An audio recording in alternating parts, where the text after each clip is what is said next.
तीरा वनचारी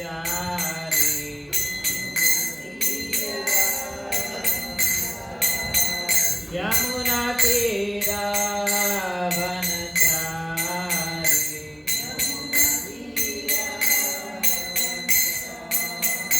जय राधा माधवा कुंज बिहारी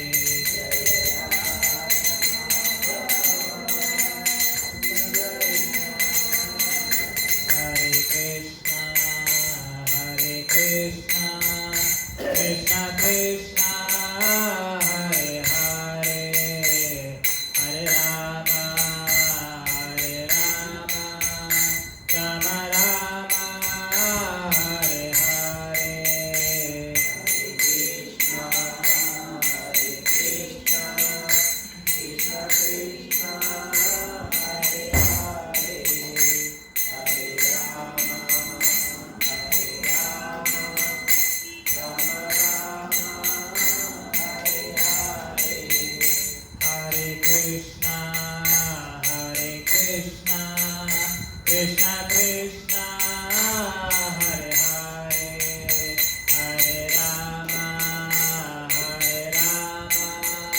राम राम हरे हरे हरे कृष्णा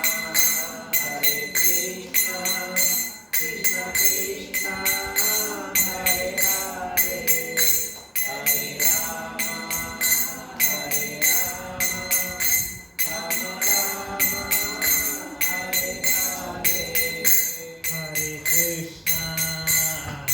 कृष्णा कृष्णा कृष्णा हरे हरे हरे राम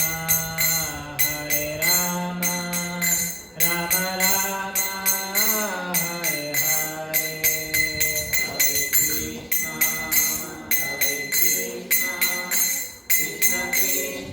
कृष्णा कृष्णा हरे हरे हरे राम राम हरे हरे हरे कृष्णा कृष्णा कृष्णा हरे हरे हरे राम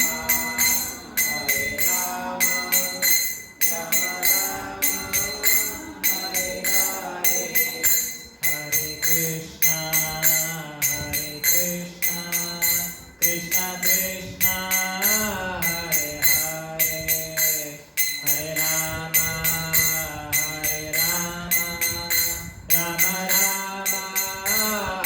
हरे हरे कृष्णा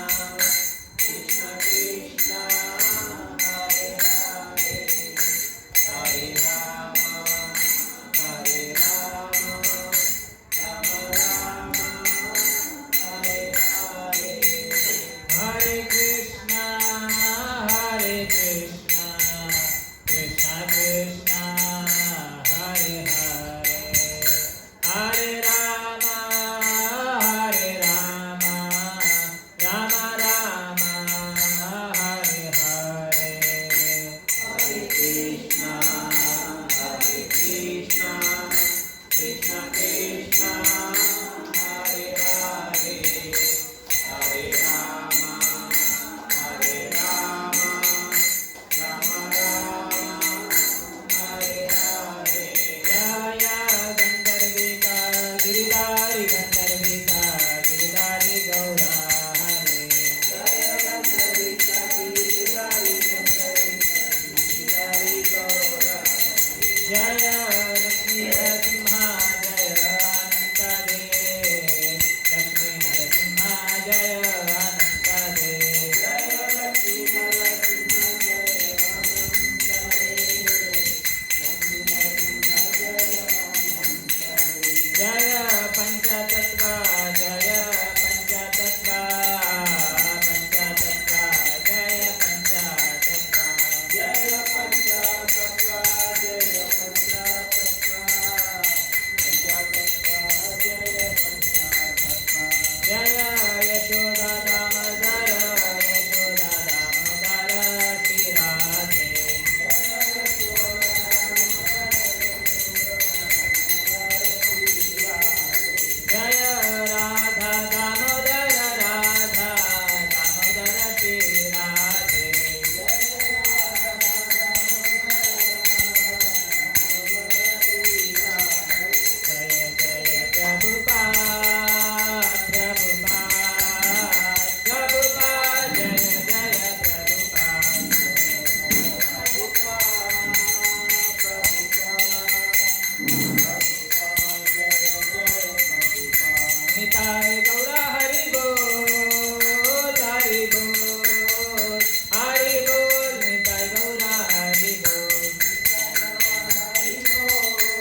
प्रभुपाद की जय। जय।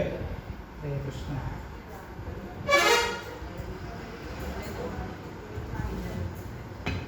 ओम नमो भगवते वासुदेवाय।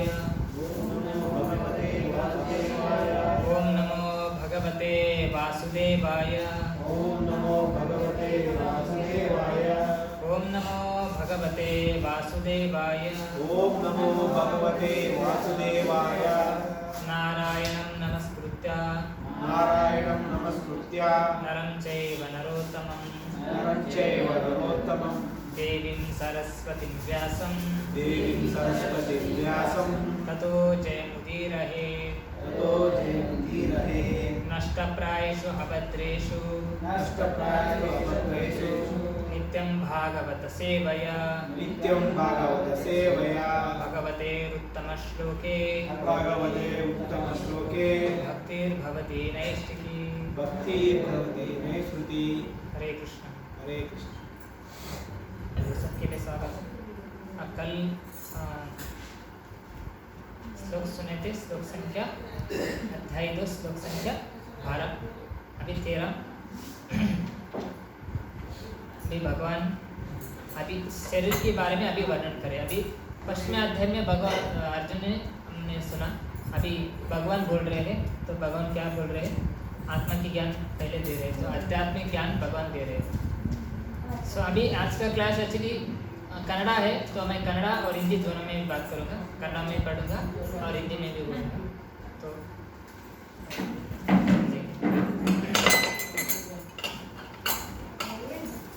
ये सब लोग रिपीट कीजिए।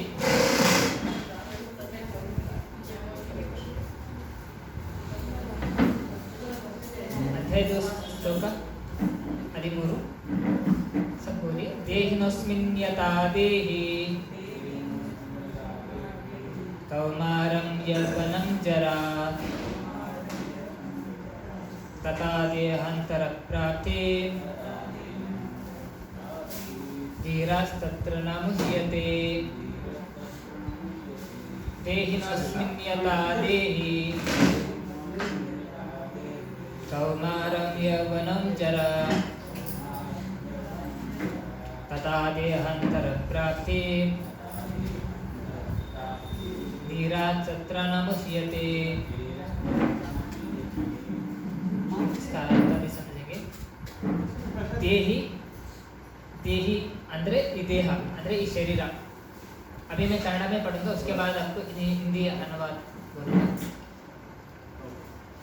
अस्मिन् ಇದರಲ್ಲಿ ಅಂದ್ರೆ ಈ ಶರೀರದಲ್ಲಿ, ಯಥಾ ಹೇಗೋ, ದೇಹೆ ಈ ಶರೀರದಲ್ಲಿ, ಕೌಮಾರಂ ಕೌಮಾರ್ಯ, ಯೌವನಂ ಯೌವನ, ಜರ ಮುಪ್ಪು, ತಥಾ ಅದರಂತೆಯೇ ದೇಹ ಅಂತರ ಶರೀರದ ನಂತರ, ಪ್ರಾಪ್ತಿ ಹೊಂದುವಿಕೆಯು, ಧೀರನಾದವನು, ತತ್ರ ಆಗ, ನ ಮುಹ್ಯತಿ ಭ್ರಾಂತಿಗೊಳ್ಳುವುದಿಲ್ಲ.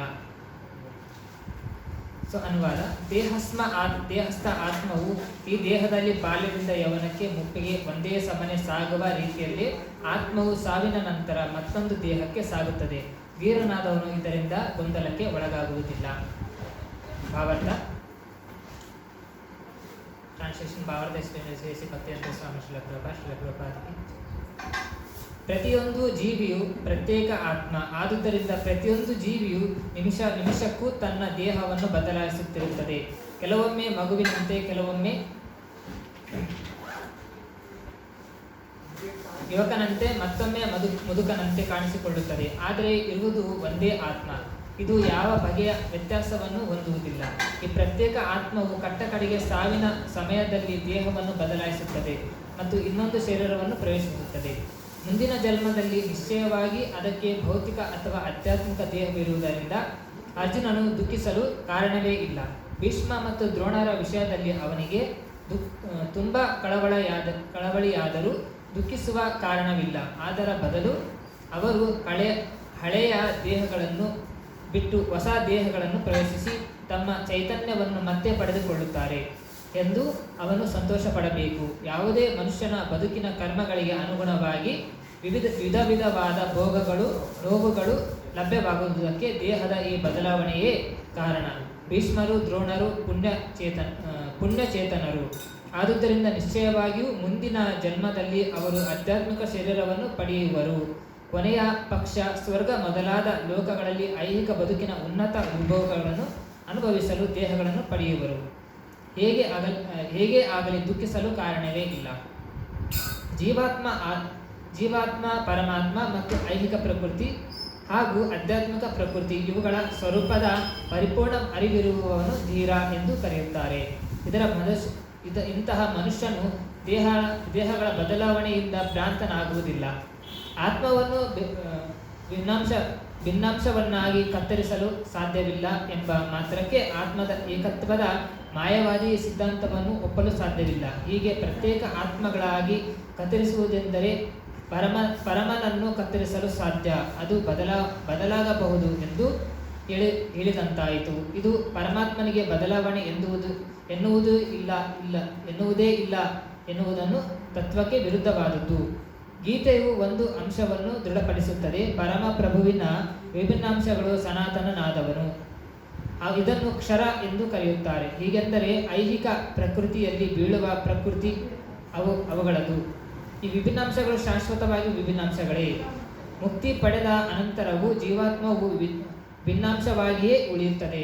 ಆದರೆ ಮುಕ್ತಿ ಪಡೆದ ನಂತರ ನಿರಂತರ ಪರಮಾತ್ಮನಲ್ಲಿ ಮತ್ತು ಅರಿವಿನಲ್ಲಿ ಅವನ ಪರಮ ಪುರುಷನ ಸಾನ್ನಿಧ್ಯದಲ್ಲಿ ಉಳಿಯುತ್ತದೆ. ಪ್ರತಿಬಿಂಬದ ಸಿದ್ಧಾಂತವನ್ನು ಪ್ರತಿಯೊಂದು ಪ್ರತ್ಯೇಕ ದೇಹದಲ್ಲಿ ವಾಸಿಸುವ ಪರಮಾತ್ಮನಿಗೆ ಅನ್ವಯಿಸಬಹುದು. ಪರಮಾತ್ಮನು ಜೀವಾತ್ಮನಿಗಿಂತ ಭಿನ್ನ. ಆಕಾಶವು ವಾಸಿಸುವ ಪರಮಾತ್ಮನಿಗೆ ಅನ್ವಯಿಸಬಹುದು. ಆಕಾಶವು ನೀರಿನಲ್ಲಿ ಪ್ರತಿಬಿಂಬಿತವಾದರೆ ಬಿಂಬವು ಚಂದ್ರ, ಸೂರ್ಯ ಮತ್ತು ತಾರೆಗಳನ್ನು ಪ್ರತಿನಿಧಿಸುತ್ತದೆ. ತಾರೆಗಳನ್ನು ಜೀವಿಗಳಿಗೆ ಹೋಲಿಸಬಹುದು ಮತ್ತು ಸೂರ್ಯನನ್ನು ಅಥವಾ ಚಂದ್ರನನ್ನು ಪರಮಾತ್ಮನಿಗೆ ಹೋಲಿಸಬಹುದು. ಅರ್ಜುನನು ಪ್ರತ್ಯೇಕ ವಿಭಿನ್ನಾಂಶನಾದ ಪ್ರತಿನಿಧಿ ಮತ್ತು ದೇವತಮ ಪರಮಪುರುಷನಾದ ಶ್ರೀಕೃಷ್ಣನೇ ಪರಮಾತ್ಮ. ಅವರಿಬ್ಬರು ಒಂದೇ ಮಟ್ಟದಲ್ಲಿರಲಿ. ಇದು 4ನೇ ಅಧ್ಯಾಯದ ಪ್ರಾರಂಭದಲ್ಲಿ ತಿಳಿದುತ್ತದೆ. ಅರ್ಜುನನು ಶ್ರೀಕೃಷ್ಣನಿಗೆ ಸರಿಸಮಾನನಾದರೆ ಮತ್ತು ಕೃಷ್ಣನು ಅರ್ಜುನನಿಗಿಂತ ದೊಡ್ಡವನಲ್ಲದಿದ್ದರೆ ಅವನ ಗುರು ಶಿಷ್ಯ ಸಂಬಂಧಕ್ಕೆ ಅರ್ಥವಿಲ್ಲ. ಇಬ್ಬರು ಮಾಯೆಯಿಂದ ಭ್ರಮಿತರಾದರೆ ಒಬ್ಬನು ಗುರು ಮತ್ತೊಬ್ಬನು ಶಿಷ್ಯ ಎಂದು ಇರಬೇಕಾಗಿಯೇ ಇಲ್ಲ. ಮಾಯೆಯ ಹಿಡಿತದಲ್ಲಿರುವ ಯಾರು ಬೋಧನೆ ಮಾಡಲು ಅಧಿಕಾರ ಹೊಂದಿರುವುದಿಲ್ಲ. ಆದುದರಿಂದ ಇಂತಹ ಬೋಧನೆಯು ನಿಷ್ಪ್ರಯೋಜಕವಾಗುತ್ತದೆ. ಇಂತಹ ಸನ್ನಿವೇಶದಲ್ಲಿ ಕೃಷ್ಣನು ಪರಮಪ್ರಭು, ಜೀವಾತ್ಮನು ಮಾಯೆಯಿಂದ ಭ್ರಮಿತನಾಗಿ ಮರಿವಿಗೆ ವಶಕ್ಕೂ ಆದ ಅರ್ಜುನನಿಗಿಂತ ಅವನು ಉನ್ನತ ಸ್ಥಾನದಲ್ಲಿರುವವನು ಎನ್ನುವುದನ್ನು ಒಪ್ಪಿಕೊಳ್ಳಲಾಗಿದೆ. ಓಂ ಅಜ್ಞಾನತಿಮಿರಂಧಸ್ಯ ಜ್ಞಾನಾಂಜನಾಶಲಾಕಯ ಚಕ್ಷುರುನ್ಮಿಲಿತಂ ಯೇನ ತಸ್ಮೈ ಶ್ರೀ ಗುರುವೇ ನಮಃ. ಶ್ರೀಚೈತನ್ಯಮನೋಭೀಷ್ಟಂ ಸ್ಥಾಪಿತಂ ಯೇನ ಭೂತಲೆ ಸ್ವಯಂ ರೂಪ ಗದಾ ಮಹ್ಯಂ ದದಾತಿ ಸ್ವಪದಾಂತಿಕಂ. ವಂದೇಹಂ ಶ್ರೀಗುರುಂ ಶ್ರೀಯುತಾಪದಕಮಲಂ ಶ್ರೀಗುರುಂ ವೈಷ್ಣವಾಂಶ್ಚ ಶ್ರೀರೂಪಂ ಸಾಗರಜಾತಾಂ ಸಾಗಣ ರಘುನಾಥಾನ್ವಿತಂ ತತ್ಸಜೀವಂ ಸಾದ್ವೈತಂ ಸಾವಧೂತಂ ಪರಿಜನಸಹಿತಂ ಕೃಷ್ಣಚೈತನ್ಯದೇವಂ ಶ್ರೀರಾಧಾಕೃಷ್ಣಪಾದಾನ್ ಸಾಗಣ ಲಲಿತಾ ಶ್ರೀವಿಶಾಖಾನ್ವಿತಾಂಶ್ಚ. ನಮೋ ವಿಷ್ಣುಪಾದಾಯ ಕೃಷ್ಣಪೃಷ್ಠಾಯ ಭೂತಲೆ ಶ್ರೀಮತೆ ಭಕ್ತಿವೇದಾಂತಸ್ವಾಮಿನಿತಿ ನಾಮ್ನೆ. ನಮಸ್ತೆ ಸಾರಸ್ವತಿ ದೇವೆ ಗೌರವಾಣಿ ಪ್ರಚಾರಿಣೆ ನಿರ್ವಿಶೇಷ ಶೂನ್ಯವಾದಿ ಪಾಶ್ಚಾತ್ಯದೇಶಧಾರಿಣೆ. ಮೂಕಂ ಕರೋತಿ ವಾಚಾಲಾಂ ಪಾಂಗುಂ ಲಂಘೇತೆ ಗಿರಿಂ ಯತ್ಕೃಪಾತಮಹಂ ವಂದೇ ಶ್ರೀಗುರುಂ ದೀನತಾರಿಣಂ ಪರಮಾನಂದ ಮಾಧವಂ ಶ್ರೀಚೈತನ್ಯ ಈಶ್ವರಂ. ಹರೇ ಕೃಷ್ಣ ಕೃಷ್ಣ ಕೃಷ್ಣ ಹರೇ ಹರೇ, ಹರೇ ರಾಮ ರಾಮ ರಾಮ ಹರೇ ಹರೇ. ಜೈ ಶ್ರೀ ಕೃಷ್ಣ ಚೈತನ್ಯ ಪ್ರಭು ನಿತ್ಯಾನಂದ ಶ್ರೀ ಅದ್ವೈತ ಗದಾಧರ ಶ್ರೀವಾಸಾದಿ ಗೌರ ಭಕ್ತರಿಂದ. ಹರೇ ಕೃಷ್ಣ ಕೃಷ್ಣ ಕೃಷ್ಣ ಹರೇ ಹರೇ, ಹರೇ ರಾಮ ರಾಮ ರಾಮ ಹರೇ ಹರೇ. ಹರೇ ಕೃಷ್ಣ.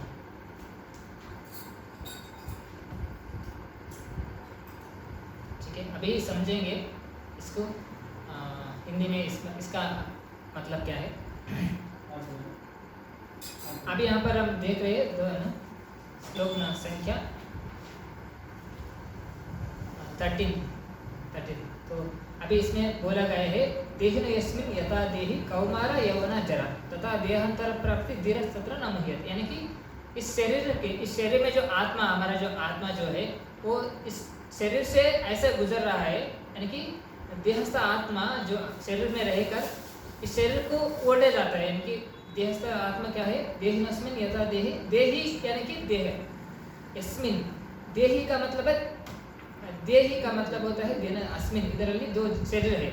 देह अस्मिन यथा देही, जो शरीर में जो आत्मा है उस आत्मा जो शरीर में है, लेकिन वो आत्मा जो शरीर में रहकर कैसे गुजरता है, तो आत्मा की कोई चेंज नहीं होता है, आत्मा बदलता नहीं है, लेकिन सिर्फ शरीर बदलता है। इस बात को बोल रहे हैं, लेकिन शरीर बदलता है। जैसा कि कौमार यौवन जरा स्थिर बोला गया है, यानी कि कौमार यानी कि अच्छा एज रहता है, जो बालक जिनका शरीर होता है, जब बच्चे लोग होते हैं, जब हम उसके बाद यौवन व्यवस्था को आते हैं, जब उसके बाद जरा यानी कि ओल्ड एज आता है, शरीर को आता है, लेकिन आत्मा को कुछ नहीं होता है। इसी तरह ये सब देह तथा देह तरफ प्राप्ति, जब देह को शरीर आत्मा जो शरीर को त्याग करता है, उसके बाद देह तरफ प्राप्ति धीर सत्र नाम है, यानी कि जो धीर जो लोग हैं, यानी कि जो इस आत्मा को ज्ञान को, भगवान के तत्व ज्ञान को जो समझते हैं, वो उसके ऊपर घबराते नहीं, वो धीर बोला ही जाता है उसको, वो घबराता नहीं, क्योंकि मैं शरीर नहीं हूँ, मैं सिर्फ आत्मा हूँ। शरीर तो बदलता है, शरीर तो ऐसा सब शरीर का यही है, जब जन्म मृत्यु जराबादी तो शरीर का है ही फ्यूचर, है ना। इसी तरह देह में कौमार यौवन जरा, ये तो शरीर को आना ही है ना। शरीर वास्तव में शरीर अनंत काल से ऐसे ही वास्तव तक नहीं रहेगा, है ना। एक दिन पैदा, उसके बाद कुछ दिन रहेगा, उसके बाद नश्वर होगा, उसके बाद हम शरीर को छोड़ना पड़ेगा, है ना। शरीर का फ्यूचर है ऐसे, कुछ भी संसार में ले लो, कुछ भी अजर अमर शाश्वत काल से नहीं है, शाश्वत नहीं है, सब कुछ काल के प्रभाव से है। इसी तरह इस शरीर की जो भगवान की जो प्रकृति जो है, भगवान का महामाया शक्ति से शरीर भी बना है ना। जो पंचभूत बना है, महामाया की भगवान की शक्ति जो है माया जी, उनसे, क्योंकि ये सब त्रिगुणमय है, तो सत्व रजस तम गुण, सारे इस त्रिगुण से ही सारे संसार बना है, शरीर भी बना है ना। उस त्रिगुण से ही हम जो कुछ भी कार्यकलाप कर रहे हैं, वो सब त्रिगुण के अनुसार ही कर रहे हैं, है ना। उसी तरह अभी जो हमारे जो शरीर है, ये तो नश्वर है, एक दिन छोड़ना ही पड़ेगा। ये तो ओल्ड एज, जवाना, जरा व्यवस्था, यौवना व्यवस्था और जरा व्यवस्था आएगा ही, उसके बाद रोगग्रस्त भी होएगा। सब एक शरीर का एक फ्यूचर है ना। अभी हम मोबाइल लेंगे तो मोबाइल का एक फ्यूचर होता है ना, कैसे हम ऑपरेट करेंगे, कॉलिंग कैसे करना है, कॉलिंग का डेलिंग होता है। इसी तरह टीवी का भी फ्यूचर होता है, इसी तरह सबका एक फ्यूचर होता है ना। इसी तरह एक शरीर का भी फ्यूचर है, बॉडी का BODY, birth, death, old age, अनवाई, एमराज, यानी कि फाइनली डेथ, शरीर छोड़ना। सो ये सब बॉडी का फ्यूचर है। इसी तरह यौवना जरा व्यवस्था भी एक फ्यूचर है, यानी कि बॉडी एक दिन क्रिएट होता है, उसके बाद डिटेरेट होता है, कुछ वस्तु को फिर से जन्म लेता है, और कुछ जीव को फिर उसके बाद डिटेरेट होकर शरीर छोड़ के आत्मा दूसरे उनके डेस्टिनेशन, उनकी कर्मों के अनुसार दूसरे योनि पे जाता है आत्मा।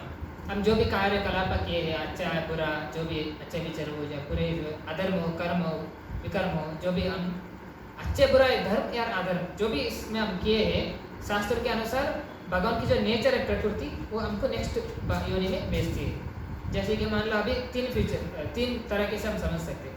अभी हम डिजायर करेंगे सोल, मैं क्या करना है क्या नहीं है, उसको भगवान की जो नेचर है, प्रकृति जो उसको एक्सिक्यूट करती है, भगवान सैंक्शन करते हैं। हम डिजायर करते हैं, यानी कि हम इच्छा करते हैं, भगवान उसको इच्छा को सैंक्शन करते हैं, और प्रकृति नेचर है उसको एक्सिक्यूट करती है, यानी कि हमारी जो इच्छा उसको फुलफिल करने में वो मदद करती है। इस तरह जैसे कि तभी करती है जब हमारे कर्म हो। अभी आप समझ लो, आपके बैंक में अकाउंट में आपका 10,000 रुपये, आप कमा के 10,000 रुपये रखे हो, आपको चाहिए 1 करोड़ रुपये, आपको 1 करोड़ रुपये मिलेगा? नहीं मिलेगा ना। कितना हम किए रखे थे उतना ही मिलेगा। इसी तरह हमारे कितना हमारे पुण्य कर्म, सुकृति और दुष्कृति, जो पुण्य कर्म, पाप कर्म जो भी हमारा है, उसके अनुसार ही हमको मिलेगा, जो कुछ भी हमको देना मिलेगा। इसी तरह भागवत कहता है, जितना हमको सुख मिलेगा या जितना दुख मिलेगा, हमारे की जो फिक्स्ड है डिपॉजिट, यानी कि जो हमारे कर्म के अनुसार उतना ही मिलेगा। जो सुख मिला है उतना ही मिलेगा, जो दुख मिलना है उतना ही मिलेगा। इसलिए हम अति प्रयास नहीं करना चाहिए, सिर्फ सबको सुखी मिले, सब लोग सुखी जाएंगे, फिर दुखी कोई नहीं होगा। फिर भी दुखी लोग हो गए ना लोग, क्यों दुख हो रहे?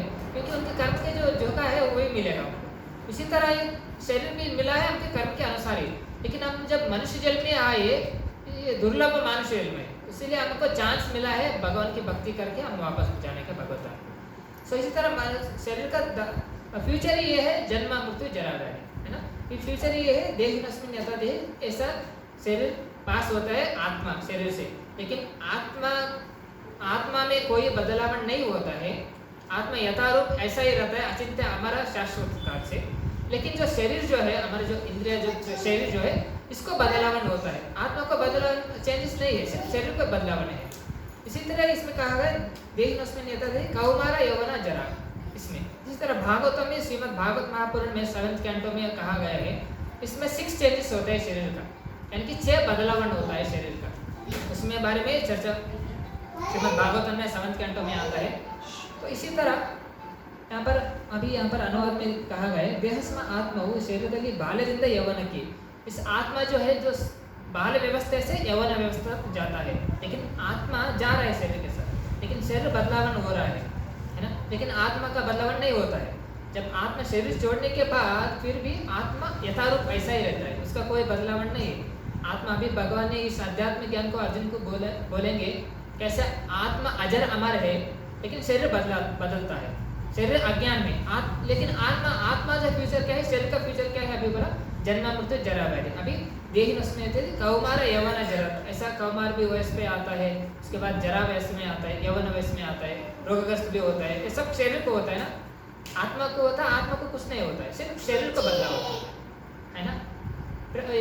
शरीर का संसार में है तो इसका बदलावन भी होगा। अभी बोलते हैं ना कन्नड़ में बदलावणे जगದ ನಿಯಮ। अभी ಕನ್ನಡದಲ್ಲಿ ಹೇಳ್ತಾರಲ್ಲ ಬದಲಾವಣೆಯೇ ಜಗದ ನಿಯಮ ಅಂತೇಳಿ। ಅದೇ ಥರ ಈ ಸಂಸಾರದಲ್ಲಿ ಎಲ್ಲದನ್ನು ಬದಲಾಗುತ್ತೆ। ಭಗವಂತನ ಕಾಲದ ಪ್ರಭಾವದಿಂದ ಪ್ರತಿಯೊಂದು ಡಿಟೋರೇಟ್ ಆಗ್ತಾನೆ ಹೋಗುತ್ತೆ, ಪ್ರತಿಯೊಂದು ಕ್ಷಣ ಆಗ್ತಾನೆ ಹೋಗುತ್ತೆ। ಅದೇ ಥರ ಶರೀರನೂ ಕ್ಷಣ ಆಗುತ್ತೆ।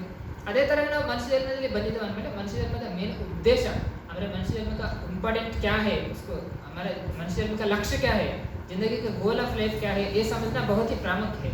वरना हम इसी तरह काल के प्रभाव से सब कुछ अंत काल को चले जाएगा। इसलिए हमको ये समझना चाहिए। शरीर का बारे में तो शरीर नष्ट है, लेकिन आत्मा अजर अमर है। तो आत्मा का ज्ञान, शरीर के ज्ञान और भगवान के ज्ञान, इस संसार क्या है, हम कौन है, भगवान कौन है, इस संसार भौतिक संसार क्या है और हमसे इससे संबंध क्या है, ये समझना ही असली ज्ञान है। हम कौन है, हम शरीर नहीं है, हम आत्मा है। और भगवान कौन है, इस भौतिक संसार क्या है, माया क्या है, जो प्रकृति नियम है, नेचर क्या है, और हमसे इसका क्या संबंध है। ये 4 चीज़ को हम समझ गए, इसका मतलब हम वास्तविक में ज्ञान में है। इसको कैसे हम एक्सिक्यूट करना है, यही बहुत ही प्रामुख्य होता है, इम्पोर्टेंस होता है।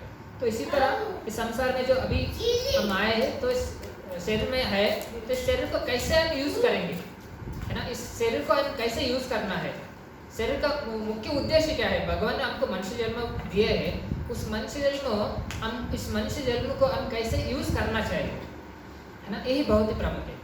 इसीलिए प्रभुपाद यहाँ पर परपट में कहते हैं ಪ್ರತಿಯೊಂದು ಜೀವಿಯು ಪ್ರತ್ಯೇಕ ಆತ್ಮ ಆದುದರಿಂದ ಪ್ರತಿಯೊಂದು ಜೀವಿಯು ನಿಮಿಷಕ್ಕೂ ತನ್ನ ದೇಹವನ್ನು ಬದಲಾಯಿಸುತ್ತಿರುತ್ತದೆ। यानी कि और एक सेकंड, प्रति एक निमिष, प्रतियೊಂದು सेकंड, प्रतियೊಂದು निमिषಕ್ಕೂ हम इस शरीर को बदलावन होता है हमारे शरीर में, है ना। डॉक्टर लोग बोलते हैं एवरी 6 मंथ हमारे शरीर में जो सेल्स है, बॉडी का सेल्स, वो चेंज होता है। हमारी खून जो है, यानी कि हमारे जो खून जो है वो चेंज होता है। खून क्या होता है, नया होता है। हमारे ನಮ್ಮ ಶರೀರದಲ್ಲಿರುವಂಥ ರಕ್ತ ಕಣಗಳು ಚೇಂಜ್ ಆಗುತ್ತೆ ಎವ್ರಿ 6 ಮಂತ್, ಪ್ರತಿ 6 ತಿಂಗಳಿಗೊಮ್ಮೆ ಅಲ್ವಾ। ಅದೇ ಥರ ನಮ್ಮ ಶರೀರನೂ ಚೇಂಜ್ ಆಗುತ್ತೆ, ನಮ್ಮ ತ್ವಚನೂ ಚೇಂಜ್ ಆಗುತ್ತೆ, ಅದೇ ಥರ ಕೂದಲೂ ಇದು ಆಗ್ತಾ ಹೋಗ್ತಾವೆ, ಇದೆಲ್ಲ ಚೇಂಜಸ್ ಆಗ್ತಾ ಹೋಗುತ್ತೆ। ಶರೀರದಲ್ಲಿ ಬದಲಾವಣೆ ಆಗ್ತಾನೆ ಇರುತ್ತೆ, ಬಟ್ ಆತ್ಮದಲ್ಲಿ ಯಾವುದೇ ರೀತಿ ಬದಲಾವಣೆ ಅನ್ನೋದು ಇಲ್ಲ। ಸೊ ಅದರಿಂದ ನಾವು ಶರೀರ ಅಲ್ಲ, ನಾವು ಆತ್ಮ। ಅದರಿಂದ ಕೇವಲ ಶರೀರಕ್ಕಾಗಿ ನಾವು ಶೋಕಿಸೋದು ಸರಿಯಲ್ಲ, ಆತ್ಮದ ಜ್ಞಾನನೂ ನಮಗಿರಬೇಕು। ಸೊ ವಾಸ್ತವವಾಗಿರುವಂಥ ज्ञान अंदर आत्मज्ञान। सो आद्रिंदा सो इसलिए हम सिर्फ शरीर के बारे में ज़्यादा सोचना नहीं है, शरीर को जितना करना है वो भी करेंगे, लेकिन आत्मज्ञान भी बहुत ही प्रामुख्य है।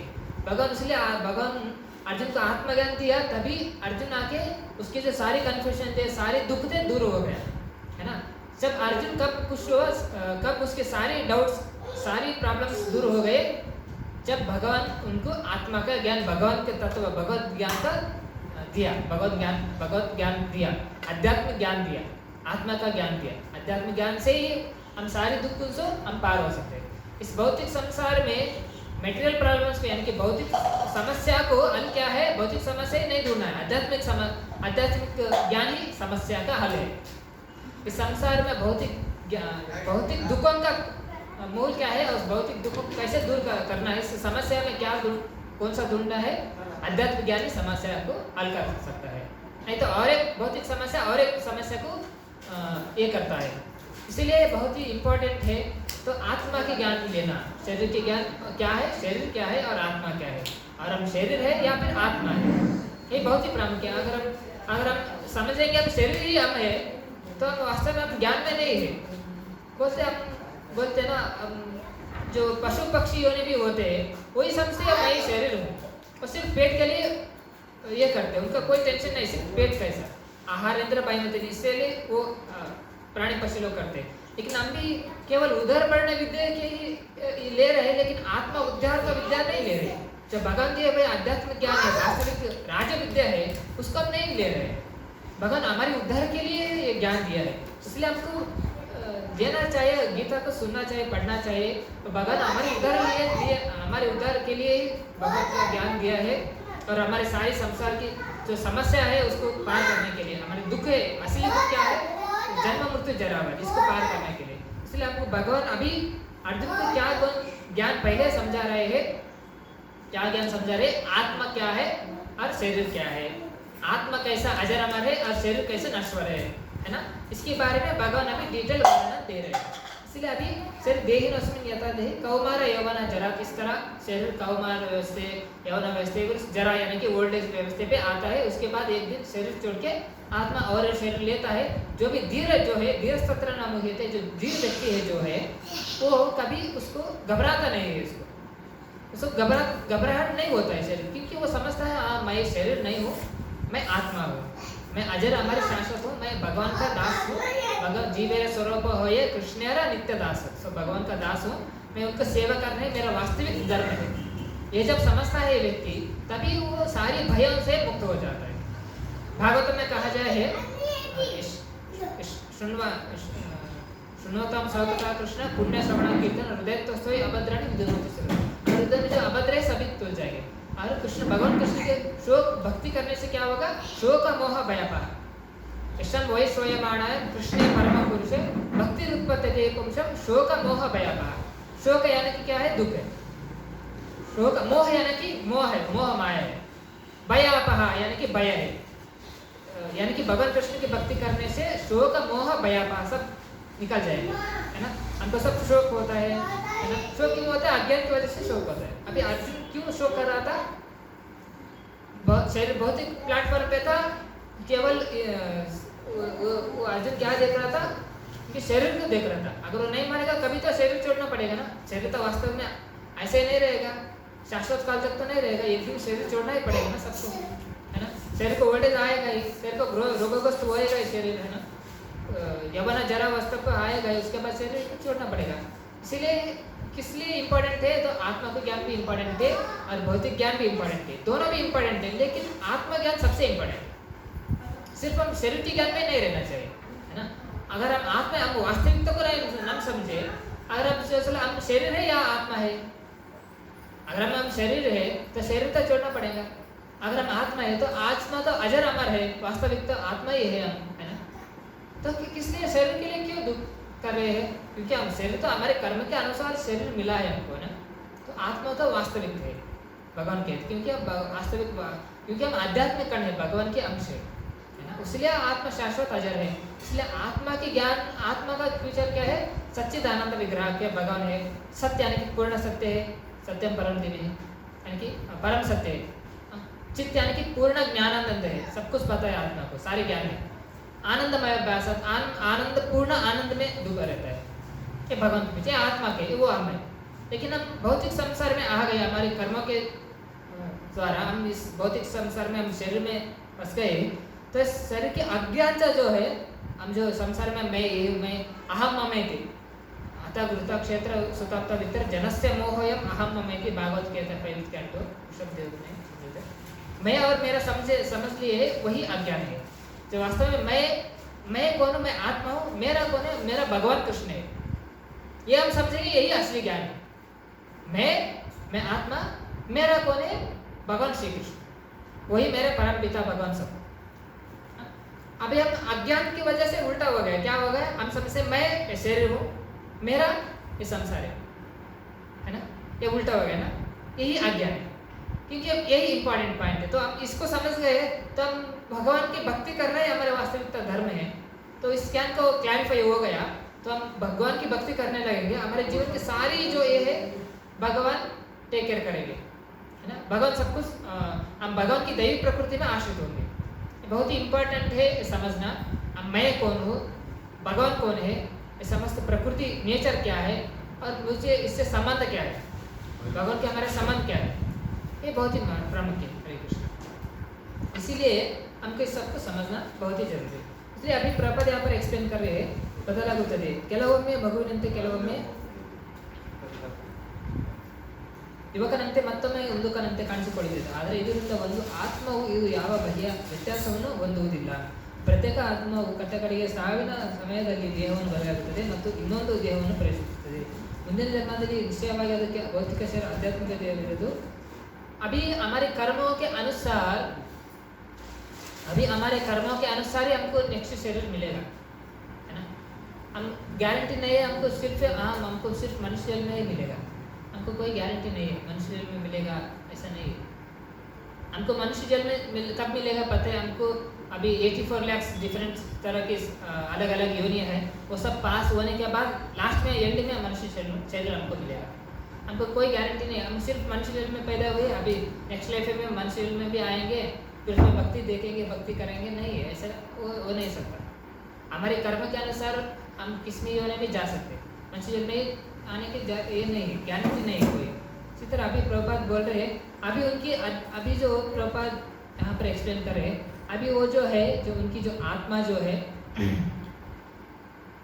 जो वो आध्यात्मिक लोग भी जा सकते हैं। यानी कि आध्यात्मिक का मतलब क्या है? भगवान का धाम, वहाँ पर शाश्वत काल से रहेंगे, वहाँ पर काल का प्रभाव नहीं है। उधर हमारा जो हमको जो शरीर मिलता है वो काल के प्रभाव से नहीं होता है, वो शाश्वत है।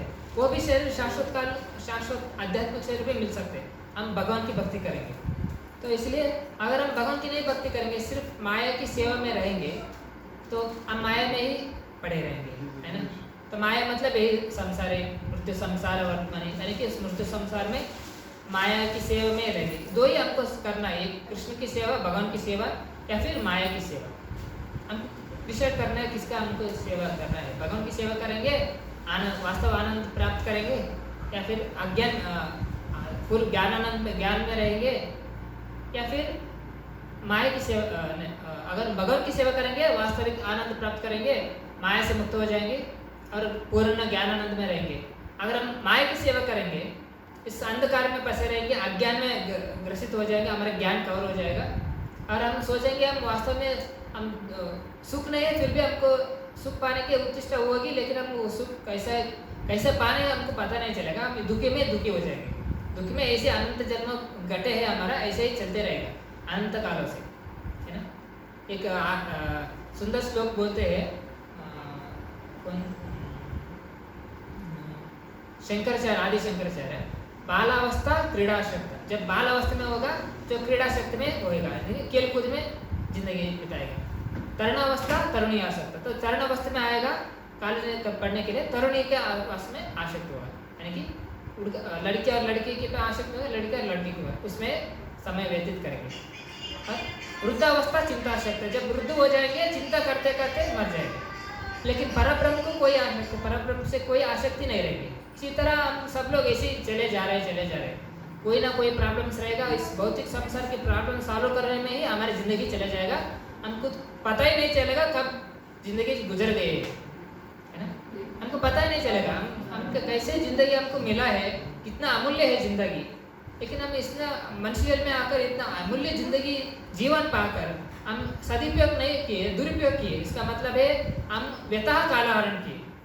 अभी समझ लो आपके लिए इम्पोर्टेंट है, साल भर में पढ़ाई किया बच्चा, ठीक है, अभी स्कूल में एग्जाम के लिए बैठा है, 3 घंटा है एग्जाम लिखने के लिए बैठा है। अभी वो बच्चा आपको मोबाइल लेके खेलने बैठ गया 3 घंटा, क्या होगा उसका भविष्य? क्या होगा? क्या बोलेंगे उस बच्चे को? बुद्धिमान बच्चा है वो नहीं ना। तो इसी तरह हम भी कर रहे हैं। भगवान हमको यहाँ पर भेजे एग्जाम हॉल में, यहाँ पर बैठे हम लोग, हमको एग्जाम का बुक, स्टडी बुक है, शास्त्र है, तो टीचर है हमारे आध्यात्मिक गुरु, जो गुरुजन तो शिला प्रभुपाद है, उनकी शिष्य है ना, वो टीचिंग कर रहे हैं हमको, हम शास्त्र पढ़ रहे हैं। ये एग्जाम बुक है प्रिपरेशन का। हमारी ज़िंदगी जो है यही एग्जाम का समय है। हमारी ज़िंदगी में कितना समय है हमको पता नहीं है ना। कटवांगा महाराज, आप जानते हैं कटवांगा महाराज आता है महाभारत में, उनकी ज़िंदगी में कितना समय था, सिर्फ एक पदार्थ यानी कि एक क्षण है, एक है दो क्षण। उसमें वो फाइनली पूछा मेरा अंतिम काल में कितना मेरा समय है, देवता ने लोग बोला सिर्फ इतना ही समय है, 2 पल आपके पास।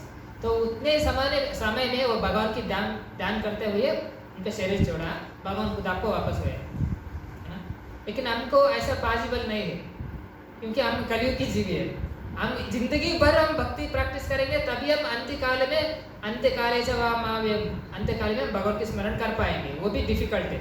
अगर हम किसी भौतिक संसार में अटके रहेंगे, फिर से हम इस जन्म मृत्यु देह में आना पड़ेगा। फिर देह नष्ट में रहता रही कौमारा यौवना जरा, फिर जरा होगा, फिर से हम शरीर छोड़ेंगे, फिर से और एक योनि में जाएंगे, उधर भी वही काम होगा, उधर भी वही काम होगा, है ना। इसलिए ज्ञान बहुत ही इंपॉर्टेंट है। मनुष्य जन्म का उद्देश्य ज्ञान प्राप्त करना है, हमारे वास्तविक को जीवन के लक्ष्य को समझना है, उसको जीवन के प्राप्त करने के लिए मनुष्य जन्म का जो समय है उसको व्यतीत करना है, ना कि ऐसे ही जहाँ चलो ठीक है अभी क्या है, अभी अच्छा है, अभी काम मिल गया, अच्छा ठीक है, अभी पढ़ लिख गया, ठीक है, अच्छा वो काम मिल गया, इंजीनियर डॉक्टर हो गया, बस अभी पैसा कमाएंगे, घर बनाएंगे, शादी करेंगे, बच्चों की शादी करेंगे, उनकी शादी करेंगे, अभी लाइफ हो गए, सेटल हो गए, अभी लास्ट में भक्ति करेंगे, भगवत गीता फाइनली पढ़ेंगे, ऐसा नहीं होगा। फाइनली हम पढ़ेंगे तो जिंदगी भर हम भक्ति करते रहेंगे, अंतकाल में भगवान की स्मरण करेंगे, वो भी बहुत कठिन है जिंदगी में। इसलिए कौमार आचरण प्रज्ञा, प्रहलाद छोटे एज में भक्ति स्टार्ट करना चाहिए। इसलिए बहुत ही इंपॉर्टेंट है हमको समझना कि भक्ति कितना महत्वपूर्ण है। हम मनुष्य में ही समझ सकते हैं, किसी योनि में नहीं समझ सकते। इसलिए शास्त्र हमको भगवान ने दिया मनुष्य योनि के लिए, क्या ना है किसी पशु पक्षी योनि के लिए दिए, हमारे उद्धार के लिए भगवान ने दिए। तो इसी तरह अभी प्रभुपाद यहाँ पर समझा रहे, ಚೈತನ್ಯ ಮತ್ತು ಪಡೆದುಕೊಳ್ಳುತ್ತಾರೆ ಎಂದು ಅವನು ಸಂತೋಷಪಡುತ್ತಾನೆ. ಯಾವುದೇ ಮನುಷ್ಯನ ಬದುಕಿನ ಕರ್ಮಗಳಿಗೆ ಅನುಗುಣವಾಗಿ ವಿವಿಧವಾದ ಭೋಗಗಳು ಲಭ್ಯವಾಗುತ್ತವೆ. ದೇಹಸ್ಥಾಯಿ ಬದಲಾವಣೆಯೇ कारण भीष्म देहस्थाई बदलावनी, हमारे जो कर्म है उसके अनुसार ही हमको जो कुछ भी मिल रहा है अभी मिला है। अभी हम शुक्रिया अदा करना चाहिए, भगवान को भगवान को हम ग्रेटिट्यूड देना चाहिए। हम अभी मंचजन में है, हम स्वस्थ है, हमें रोगग्रस्त नहीं हुए, अभी स्वस्थ है, हम अच्छे से जी रहे हैं, बात कर रहे हैं, हम भगवान के नाम जप कर सकते हैं, है ना। देख रहे हैं तो भगवान की श्री विग्रह भगवान की देख सकते हैं, है ना। अभी पैर हमारा अच्छा है तो भगवान की सेवा कर सकते हैं, है ना। इस तरह हम भगवान के नाम जप करते, सेवा करते, भगवान के दर्शन करते, है ना। स्मरणम कीर्तनम विष्णु स्मरणम पाद सेवनम अर्चनम, ये सब भक्ति का नवविध भक्ति में एटलीस्ट एक भी हम कर लेंगे। श्रील प्रभुपाद महाराज बोलते हैं हमारे नवविध भक्ति 9 तरह के नवविध भक्ति है, उसमें एक में भी आप सटीक से करेंगे भक्ति, भगवान कृष्ण का भक्ति, आपका मनुष्य जन्म सफल हो सकता है ना। आपकी मनुष्य जन्म के जन्म मृत्यु के चक्कर को आप पार कर सकते हैं। ये बहुत ही इंपॉर्टेंट है। ये बहुत संसार है, भौतिक संसार को हम पार कर सकते हैं, ये बहुत ही इंपॉर्टेंट है। यही मनुष्य जन्म का गोल है, मनुष्य जन्म का लक्ष्य यही है। अगर इसी को हम भूल गए, दूसरे अन्य विषयों में, अन्य विवादों में लग गए, मनुष्य जन्म को जो इम्पोर्टेंट गोल ऑफ लाइफ है उसको भूल कर, हम फिर से आपको क्या गारंटी है मनुष्य जन्म मिलेगा। अभी मैंने बोला जो बच्चा स्कूल में बैठा है, साल भर पढ़ाई किया, 3 घंटा है उसका एग्जाम के लिए प्रिपरेशन करने के लिए, एग्जाम हॉल में बैठा है, वो प्रिपरेशन करने, एग्जाम लिखना है उसको, है ना। लेकिन वो क्या कर रहे हैं, गेम खेल रहा है मोबाइल में, वो मूर्ख बच्चा ही होगा ना। इसी तरह भगवान हमको भेजे है, हमारे जो पिताजी वापस हमको गोलक धाम भेजने के लिए शास्त्रिक स्टडी है, एक एग्जाम स्टडी बुक दिए है। आचार्य जो है हमारे टीचर है ना, वो हमको शिक्षण दे रहे हैं हमारे मनुष्य का गोल ऑफ लाइफ को समझने के लिए। इस संसार जी है, एग्जाम हॉल है, सारे संसार है ना। समय कितना है, एग्जाम हॉल में 3 घंटा है ना, लेकिन इसमें कब होगा, पुनर्श्वास है ना विश्वास है। शास्त्र कहता है पुनर्श्वास हम लेंगे, कोई विश्वास नहीं है। इसलिए हमें एग्जाम की प्रिपरेशन करना है ना, नाम जप करना है, भगवान की भक्ति करना है, शास्त्र के अनुसार हम हमारी जिंदगी जिएंगे। तभी वो कर्म क्या है, वो पेन है, कर्म क्या है, पेन है। जो भी हम कार्यकलाप करेंगे जो काया वाचा मन से पेन जो है लिखते रहेगा। शीट क्या है हमारा आंसर शीट क्या है धर्म है धर्म शीट ही हमारा आंसर है। जो धर्म की जो शीट है उसमें जो कर्म जो हम जो भी कार्यकलाप करेंगे वही पेन है वो लिखते चले जाएगा। कर्म अधर्म राइट रॉन्ग पुण्य पाप पुण्य धर्म अधर्म ये लिखते रहेगा। हम कितने हम रॉन्ग करेंगे उतने होगा रॉन्ग आंसर। जैसे हम अगर कैसे एक बच्चा जैसे अभी एक क्लास पढ़ रहा है, अभी 2 क्लास कैसे जाएगा, पास होगा तभी 2 को जाएगा ना। अभी फेल हो गए तो फिर वहीं बैठना पड़ेगा ना। तो हम फेल हो गए तो हमको इधर ही रहेंगे, इधर से बाहर नहीं जाएंगे। और भी इतना कठिन होगा इस एग्जाम में अगर हम ज़्यादा अधर्म के कार्य में लग जाएंगे तो रॉन्ग आंसर ज़्यादा देंगे। यानी कि जो हमारे कर्म जो पेन जो है जो धर्म की शीट में जो अधर्म की कार्य करते करते हम रॉन्ग शीट में हो जाएंगे तो हमको और डिग्रेडेशन होगा। यानी कि और नीचे योनि में चले जाना पड़ेगा। जितना हम कर्म करेंगे उतने हमको पनिशमेंट मिलेगा, जितने हम नीच योनि में जाएंगे उतने हम डिग्रेडेशन होगा हमारा, उतने भी हमारा ज्ञान जो है कवर होते जाएगा। जैसे हम समझ नहीं पाएंगे है ना, हमारे जो अज्ञानता जैसे कवर्ड अप होता है हम खुद को नहीं समझ सकेंगे मैं इस कितना कैसे मैं डिग्रेडेशन परिस्थिति में हूँ, कैसा मैं अबोमिनेबल परिस्थिति में हूँ। जैसे कि अभी एग्जाम्पल दे दो, अभी सुअर है, सुअर क्या कहता है उसको लगता है हमको लोग लगता है सुअर कैसा गंदा है ना, कैसा एक आता है कैसा गटर में पड़ा रहता है, लेकिन उसको वही आदत है, उसको वही रहना पसंद है। क्यों? उसकी अज्ञानता कवर अप हो गई। इसलिए माया देवी जो है उसको ज्ञान को कवर अप करके अज्ञानता ये कर देती है। उसको लगता है वो उसके आगे कुछ पता नहीं, वही जीवन है। इस तरह हम संसार में क्यों फंसे हुए हैं ये हम नहीं समझते, वो इसी तरह हम भी जीते रहेंगे। क्योंकि संसार के जो इम्पोर्टेंट है ये एग्जाम हॉल से निकलना है, उधर ही नहीं रहना है ना। कोई एग्जाम हॉल के गया अभी टाइम है चलो ठीक है अभी अपना टाइम पास करने के लिए एग्जाम हॉल पे कोई बैठेगा क्या? अगर हम भगवान की भक्ति छोड़कर अन्य कर्मों में लगे हैं, संसार की जो काम कर्मों में, ये सब सिर्फ व्यर्थ कालत्व में अव्यर्थ कालत्व में यानी कि वेस्ट ऑफ टाइम है। भक्ति करते हुए ये सब करो वो भी हमारी जिंदगी में एक वैल्यू है, सटीक से हमारे समय को यूज कर रहे हैं। अगर हम भक्ति छोड़कर अन्य कर्म में लगे हैं इसका मतलब है हमारे जो मनुष्य जन्म का जो लक्ष्य है, हमारे जो समय है उसको व्यथा है हम गवा रहे हैं। मनुष्य जन्म है इसका मतलब है भक्ति करना, भगवान के बारे में श्रवणम कीर्तनम विष्णु स्मरणम करना। श्रवणम यानी कि भगवान के बारे में सुनना है, कीर्तन भगवान के बारे में गुणगान करना है, भगवान की हरे कृष्ण महामंत्र जप करना है। हरे कृष्ण कृष्ण कृष्ण हरे हरे हरे राम राम राम हरे हरे। कितना सुलभ है भगवान के दर्शन करना। भक्ति तो बहुत सुलभ है ना, क्या है इसमें? लोग इतने करने के भी भाग के लोग लगते हैं हाँ आपको समय नहीं। जब यमराज आएंगे चलो आप उनको नहीं बोल सकते मेरे पास समय नहीं, मेरा एक काम है करके आ जाओगे, नहीं उनको नहीं बोल सकते। यमराज आके खड़ा होंगे तो उनको नहीं बोल सकते। इसलिए बहुत ही इंपॉर्टेंट है मनुष्य को लक्ष्य को समझना, भगवान की भक्ति करना। बिना भक्ति के हमारे ऐसे ही व्यर्थ हो जाता है हमारे, ठीक है। इसलिए बहुत ही इंपॉर्टेंट है भक्ति करना। इसलिए हमारे कर्म के अनुसार जोके से अनुसार हमको अगला जन्म प्राप्त होता है। इसी तरह अभी जो आत्मा जो है इसको आप सटीक से समझें। जीवात्मा परमात्मा तो ऐहिक प्रकृति ಹಾಗೂ आध्यात्मिक प्रकृति ಇವುಗಳ स्वरूपದ परिपूर्ण अरिविर्भवन धीरा। अभी धीर का मतलब जो है, जो धीर वो है जो आत्मा यानी कि जीवात्मा मैं कौन हूँ, मैं क्या हूँ, जीवात्मा कैसे हूँ मैं, और क्या है जीवात्मा। परमात्मा जो हमारे हृदय में जो परमात्मा रूप में जो स्थित है भगवान श्री कृष्ण है ना, उनके बारे में जानना। तो परमात्मा हमको शासन करते हैं। हमारे जो भी हमारी जो इच्छा आसक्ति होता है, जो हमारे जो भी कार्यकलाप हम कर रहे हैं, दुष्ट अनुमान था जो भगवद गीता में भी आगे बोलेंगे, तो वो सभी कार्यकलाप जो देखने वाले भगवान साक्षी भूत में है हमारे हृदय में परमात्मा रूप में, और शांशन भी करेंगे। जो हमारी इच्छा जो भी हमारी इच्छा जो है उसको भगवान शांशन भी करेंगे, वो सब भगवान देख रहे हैं। वो सूर्य वो सबसे बेस्ट फ्रेंड बैठ के हमारे हृदय में है।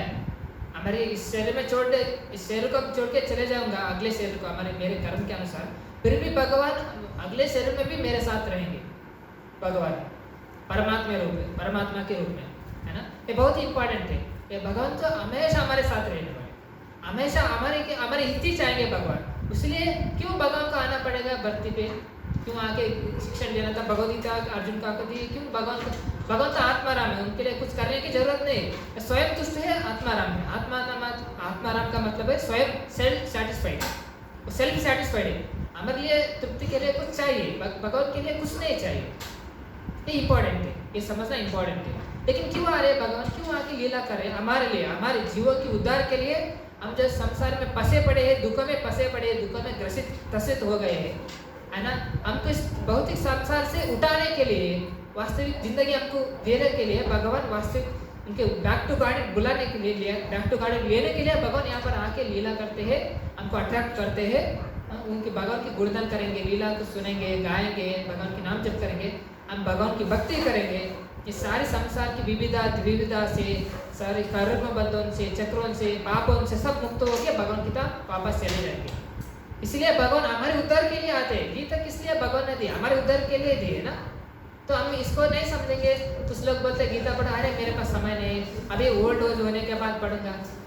इसका मतलब हम खुद ही हमको हमारी जो ये नहीं लोग समझ रहे हैं, हमारी खुद का हित भी नहीं समझ रहे लोग, ऐसा है।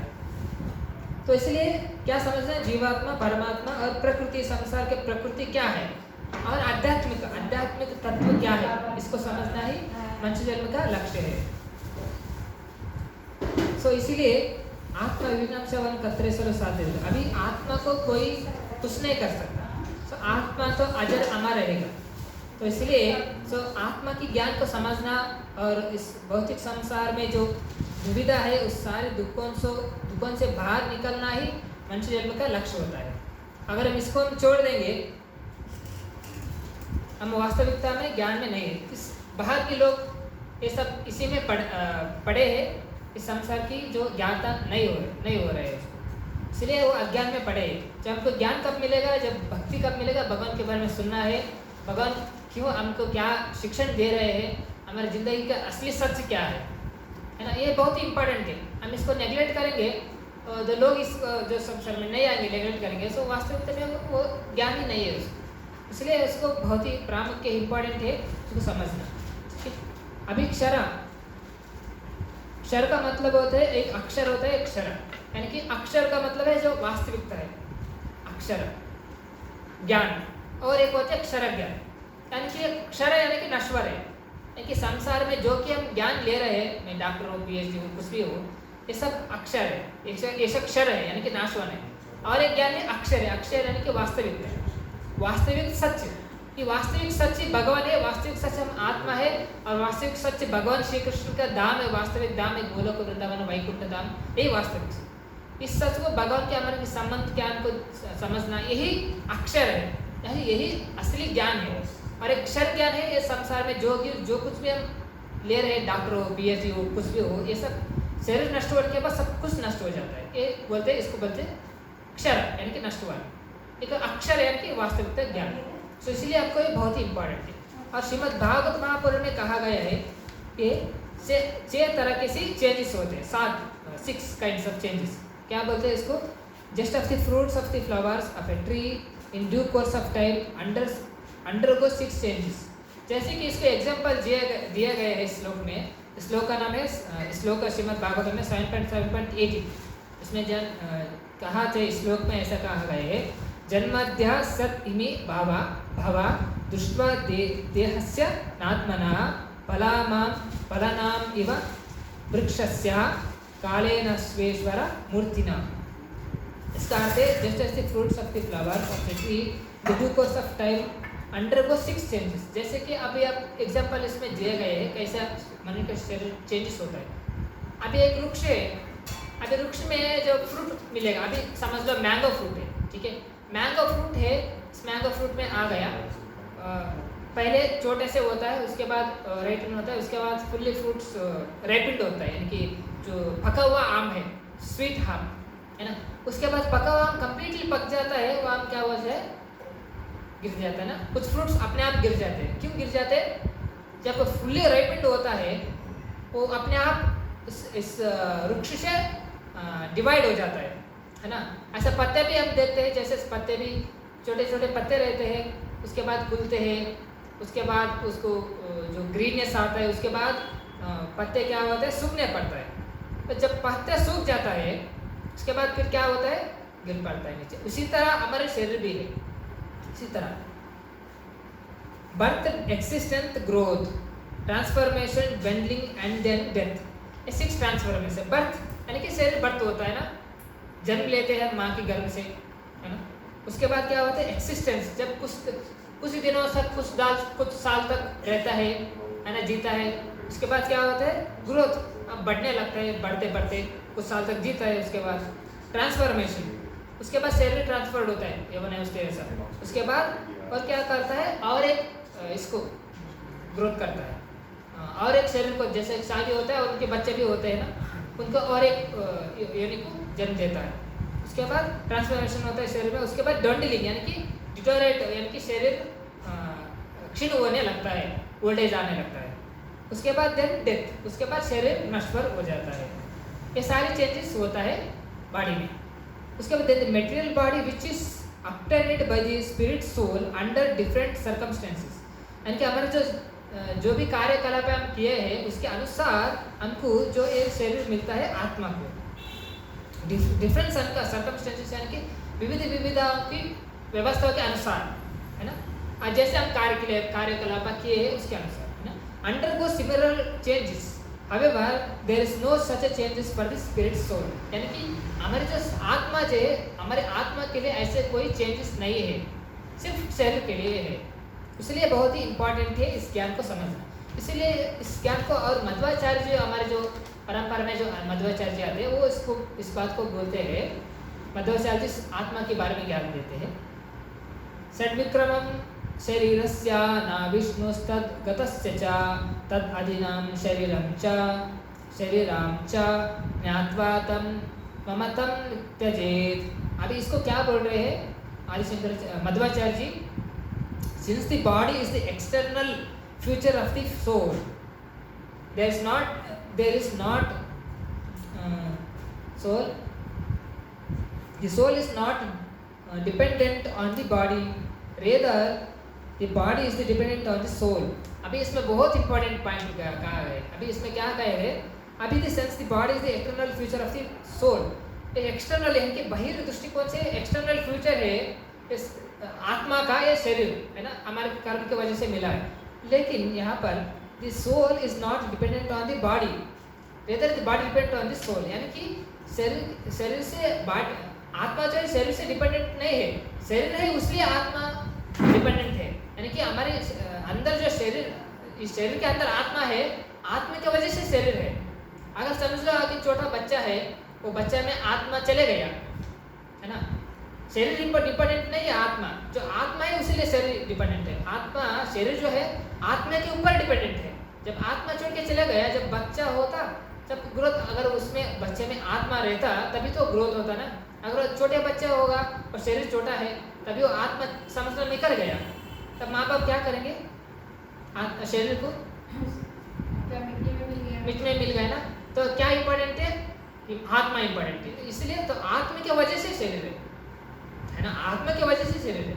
तब किसके लिए इम्पोर्टेंट दे रहे हैं, शरीर के लिए ज़्यादा इम्पोर्टेंट, आत्मा के लिए कोई इम्पोर्टेंट नहीं। आत्मा के ज्ञान किसी को है नहीं है ना, इसलिए बहुत इम्पोर्टेंट है आत्मा के ज्ञान समझना, भगवान के ज्ञान समझना, भगवान के हमारे संबंध समझना, ये संसार क्या है समझना, बहुत ही संसार बहुत ही इम्पोर्टेंट है। इसलिए इस श्लोक के मध्वाचार्य जी कह रहे हैं, rather the body is dependent on the soul and one who understands this truth should not be very much anxious about the maintenance of this body.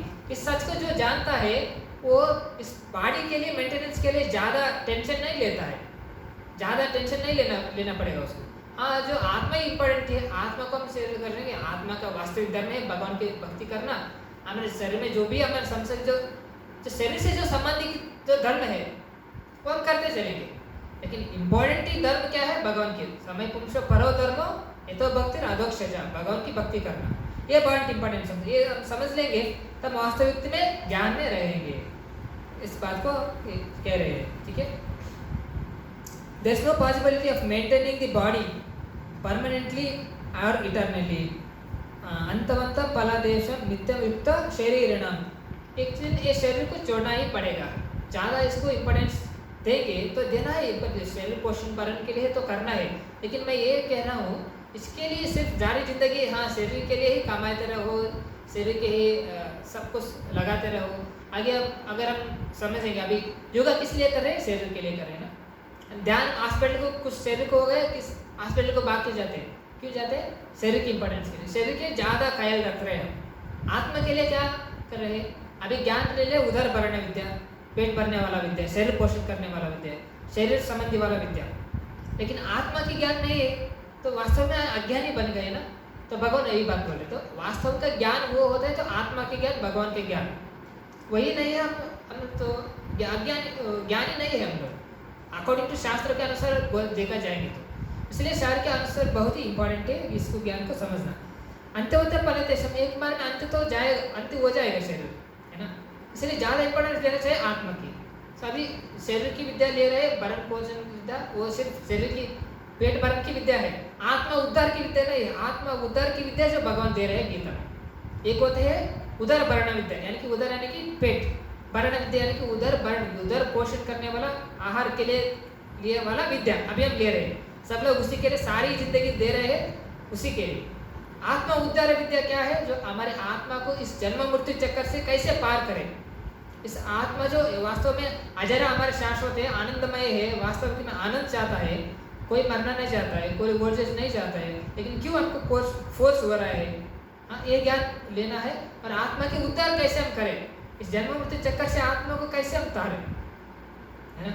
कैसे हम, इसका की पॉइंट क्या है, भगवान की भक्ति कैसे करें, है ना। यही इंपॉर्टेंट है। अगर यही हम समझ नहीं पाएंगे मनुष्य जन्म में आकर, इसलिए शास्त्र कहते हैं अतो तो ब्रह्म जिज्ञासा। प्रहलाद महर्षि कौमार आचार्य प्रज्ञा, छोटे से जब छोटे उम्र होते हैं 5 साल में, तभी से भक्ति स्टार्ट करो। शास्त्र कहते हैं छोटे से उम्र में भक्ति स्टार्ट करना चाहिए। यानी कि मनुष्य जन्म में सुदुर्लभ हो, मनुष्य जन्म तो अति कठिनाई से मिलता है, उतना सुलभ नहीं है। हम सोच रहे हैं अभी हम किसी आपका चाहिए, हमको कुछ चाहिए, हम जाके अपनी शॉप में जाके खरीद लिए, उतने सुलभ नहीं, बहुत ही कठिनाई से आपको मनुष्य जन्म से मिलता है। उसका व्यथा ही नहीं गंवाना चाहिए। भागवत यही कहता है, सुदुर्लभ मानुष देह, बहुत ही दुर्लभ से दुर्लभ, सुदुर्लभ, दुर्लभ मतलब कठिन, सुदुर्लभ मतलब अति कठिन से मनुष्य जन्म मिलता है। उसका सटीक से सदुपयोग करना चाहिए भगवान कृष्ण की भक्ति करने के लिए। यही मनुष्य जन्म का उद्देश्य है, यही मनुष्य जन्म का लक्ष्य है, यही मनुष्य जन्म का गोल ऑफ लाइफ है। इसको समझना है। भगवान के नाम जप कर कीजिए, भगवान की कथा सुनिए, भगवत गीता भागवतम के बारे में, रामायण महाभारत सुनिए, भगवान के नाम जप कीजिए, भगवान की दर्शन कीजिए, यही मनुष्य जन्म की सफलता है। श्रवणम कीर्तन, भगवान के बारे में सुनिए।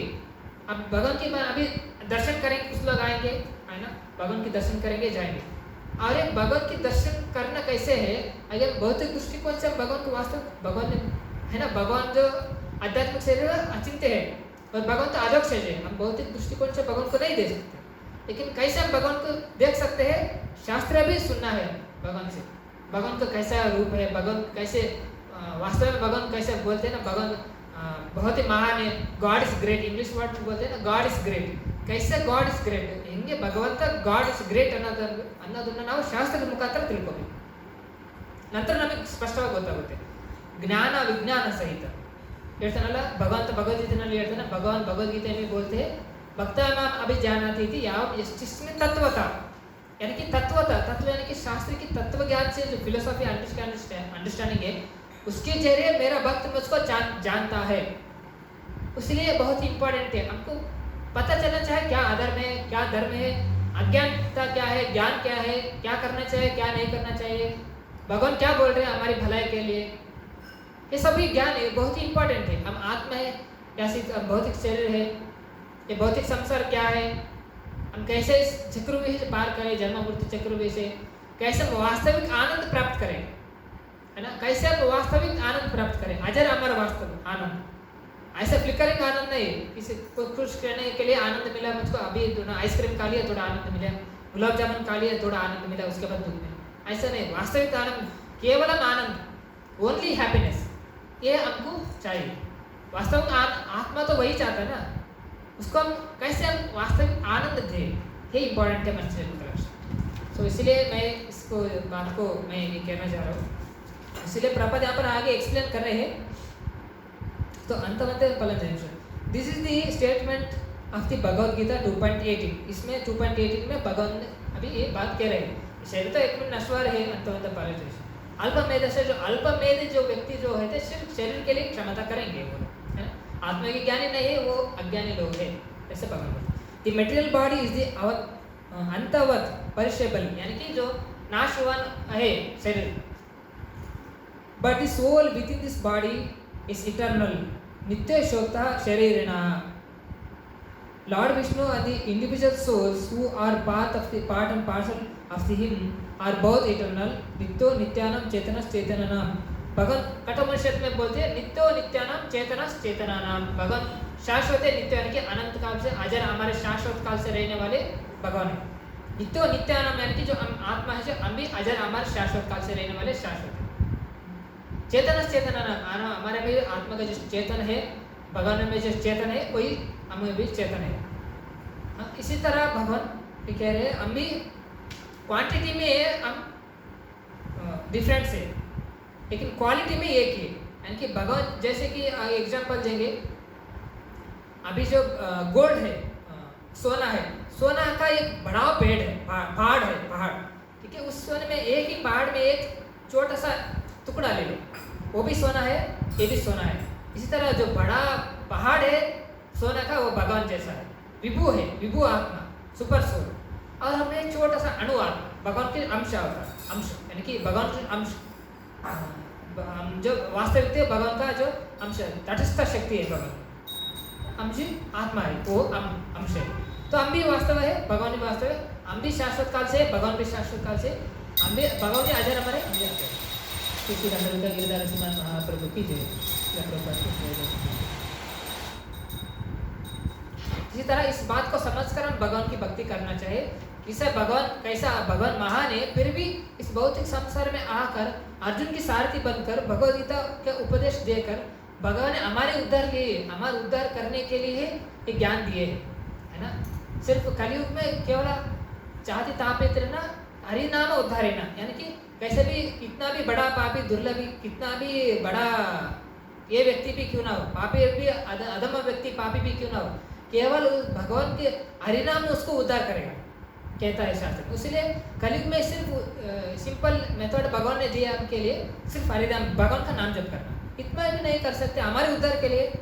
कोई भी हमको आकर तुम इतने कष्ट परिस्थिति में हो, सिर्फ इतना ही करो बस। कोई हमारी कंपैशनेट होकर किसी ने आके हमको वो बोल दिया, हमको कैसा लगेगा? आगे आप समझ लो, अभी आप कुएं में गिर गए है ना, उसमें ऊपर से कोई रास्ता फेंक रहा है हमको, कोई, ठीक है, वो बोल रहे रास्ता पकड़ लो, चिंता मत करो, रास्ता पकड़ लो, ऊपर आ जाओ, ठीक है। नहीं तो कुछ आप ऊपर चढ़ने की जरूरत नहीं, सिर्फ रास्ता, इस रस्सी को पकड़ लो, मैं खींच लूँगा, सिर्फ पकड़ने रस्सी को, सिर्फ आप, मैं खींच लूँगा। वैसा कोई बोलेगा तो हमको कैसे होगा? हम बोलेंगे ये नहीं, वो भी पकड़ने के लिए भी मेरे लिए मुश्किल है, मेरे लिए बहुत काम है इधर कुएं में ऐसा बोलेंगे क्या? इसी तरह हम यहाँ पर फंसे पड़े। भगवान इसलिए, भगवान का हरिनाम जो है शास्त्रों की तरह आचरण के दिए बेचे गए हैं। भगवान की जो हरिनाम है वही इस गृहम अंधकूपम, तो गृहम अंधकूप में हम पड़ गए हैं कुएं में, उसको उठाने के लिए भगवान हरिनाम का रास्ता रस्सी फेंका है, सिर्फ हमको पकड़ना है। हरे कृष्णा कृष्ण कृष्ण हरे हरे, हरे राम राम राम हरे हरे, जप करना है, बस जप कीजिए। इसी ये बहुत ही सुलभ तरीके से, बहुत ही सुलभ है, इसमें कठिनाई क्या है? आप किसी भी समय पर कर सकते हैं। ये तो अगर वेद मंत्र पढ़ना है आपको, स्नान करने के बाद, पवित्र होने के बाद, वो सब बहुत सारे इंपॉर्टेंस है वेद मंत्र पढ़ने के लिए, सब लोग नहीं पढ़ सकते। क्वालिफाइड ब्राह्मण उसको वेद मंत्र को उच्चारण करना है ना।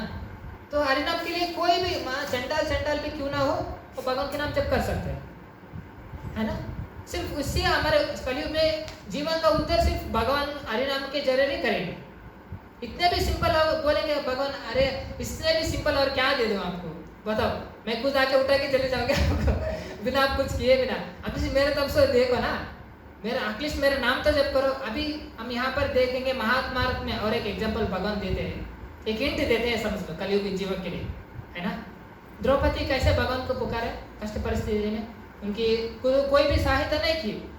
द्रौपदी का क्या, उनके पति लोग भी कुछ नहीं कर पाए, वहाँ पर कैसे कैसे दिग्गज थे, भीष्म द्रोणाचार्य सब लोग थे, द्रौपदी का वस्त्राहरण हो रहा था, क्या किए थे द्रौपदी? भगवान को पुकारे, हे कृष्ण, हे यादव, हे गोविंदा, पाहि माम पाहि। भगवान को पुकारे द्रौपदी ने, पहले एंडेवर किए पकड़ने के लिए, अपने आप से नहीं हुआ, पर द्रौपदी का हो गया, एक एहसास हो गया द्रौपदी का, सिर्फ भगवान ही बचा सकते मेरे को, कोई नहीं।